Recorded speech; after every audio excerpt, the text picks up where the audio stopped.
ঐতিহাসিক জনমতেৰে অসমত তৃতীয়বাৰৰ বাবে চৰকাৰ গঠনৰ বাবে সাজু হৈছে NDA। খানাপাৰাত শপত গ্ৰহণৰ আড়ম্বৰপূৰ্ণ অনুষ্ঠান। দ্বিতীয়বাৰৰ বাবে মুখ্যমন্ত্ৰীৰূপে শপত ল'ব ডক্টৰ হিমন্ত বিশ্ব শৰ্মাই। উপস্থিত থাকিব দেশৰ প্ৰধানমন্ত্ৰী, কেন্দ্ৰীয় গৃহমন্ত্ৰী, প্ৰতিৰক্ষা মন্ত্ৰী। ৰাজ্যপালৰ অনুমতিৰ পাছতে তৃতীয়বাৰৰ বাবে চৰকাৰ গঠনৰ বাবে সাজু হৈছে NDA। শপত গ্ৰহণৰ বাবে সকলো প্ৰস্তুতি সম্পূৰ্ণ হৈছে খানাপাৰা খেলপথাৰত।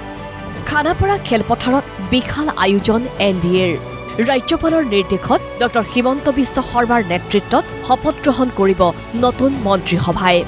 শপত গ্ৰহণ অনুষ্ঠানত উপস্থিত থাকিব প্ৰধানমন্ত্ৰী নৰেন্দ্ৰ মোদী, কেন্দ্ৰীয় গৃহমন্ত্ৰী অমিত শ্বাহ, প্ৰতিৰক্ষা মন্ত্ৰী ৰাজনাথ সিং, বিত্তমন্ত্ৰী নিৰ্মলা সীতাৰমণকে ধৰি বহুকেইগৰাকী কেন্দ্ৰীয় মন্ত্ৰী। লগতে শপত গ্ৰহণ অনুষ্ঠানত অংশ ল'ব ২২খন ৰাজ্যৰ মুখ্যমন্ত্ৰী, উপমুখ্যমন্ত্ৰীয়ে। অসমৰ নতুন মন্ত্ৰীসভাই শপত গ্ৰহণ কৰিব। প্ৰধানমন্ত্ৰী ডাঙৰীয়া, প্ৰতিৰক্ষা মন্ত্ৰী ডাঙৰীয়া, গৃহমন্ত্ৰী ডাঙৰীয়া, দেশৰ বিত্তমন্ত্ৰী ডাঙৰীয়ানী আৰু NDA শাসিত ৰাজ্যৰ মুখ্যমন্ত্ৰী, উপমুখ্যমন্ত্ৰী সকলো অহাকালি এই সমাৰোহত যোগদান কৰিব। শপত গ্ৰহণ অনুষ্ঠানৰ বাবে সোমবাৰে নিশাই প্ৰধানমন্ত্ৰীৰ লগতে বহু অতিথি উপস্থিত হ'ব গুৱাহাটীত। NDAৰ ঐতিহাসিক ক্ষণৰ সাক্ষী হ'বলৈ অৰ্থাৎ শপত গ্ৰহণ অনুষ্ঠানত অংশগ্ৰহণ কৰিব দেশৰ কেইবাগৰাকীও আগশাৰীৰ উদ্যোগপতিয়ে। উপস্থিত থাকিব বিশিষ্ট উদ্যোগপতি অনিল আম্বানী, নোবেল টাটা, জিৎ আদানী, সজ্জন জিন্দালকে আদি কৰি বহু উদ্যোগপতি। ইয়াৰ সমান্তৰালকৈ অসমৰো সৰ্বস্তৰৰ বিশিষ্ট ব্যক্তিসকলক আমন্ত্ৰণ জনোৱা হৈছে শপত গ্ৰহণ অনুষ্ঠানলৈ। তদুপৰি উক্ত অনুষ্ঠানত ৰাষ্ট্ৰীয় স্বয়ংসেৱক সংঘৰ বিষয়ববীয়া, পঞ্চায়ত প্ৰতিনিধি, মণ্ডল সভাপতিকে আদি কৰি বহু বিষয়ববীয়া উপস্থিত থাকিব। শপত গ্ৰহণ অনুষ্ঠানত ১ লাখৰো অধিক লোক সমবেত হোৱাৰ সম্ভাৱনা।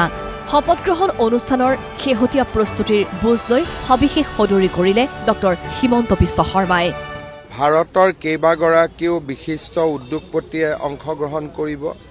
বিদেশী ৰাষ্ট্ৰৰ ৰাষ্ট্ৰদূত কেইবাজনো আহিব আৰু আমাৰ অসমৰ বিভিন্ন জিলাৰ পৰা সত্ৰাধিকাৰ প্ৰভু ঈশ্বৰসকল আহিব।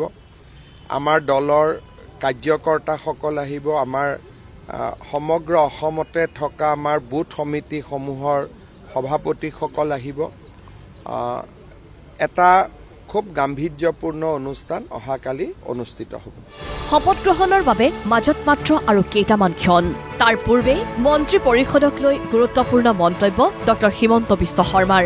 কোন কোন অন্তৰ্ভুক্ত হ'ব মন্ত্ৰীসভাত?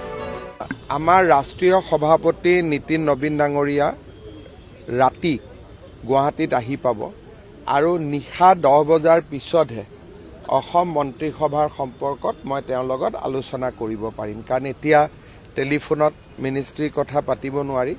গতিকে যোন মন্ত্ৰী হ'ব অহাকালি ৰাতিপুৱা 7টা বজাতহে তেখেতসকলেও গম পাব।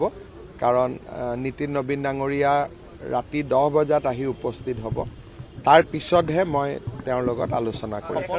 ৰাজ্যিক সভাপতি দিলীপ শইকীয়াকে ধৰি বিজেপিৰ বহু নেতাই শপত গ্ৰহণ অনুষ্ঠানৰ বুজ ল'লে খানাপাৰাত। বিশাল জনমত লাভ কৰি তৃতীয়বাৰৰ বাবে অসমত চৰকাৰ গঠনৰ প্ৰাক্ষণত শপত গ্ৰহণৰ এয়া ৰাজকীয় আয়োজন NDAৰ। ব্যুৰ' ৰিপৰ্ট, প্ৰতিদিন টাইম।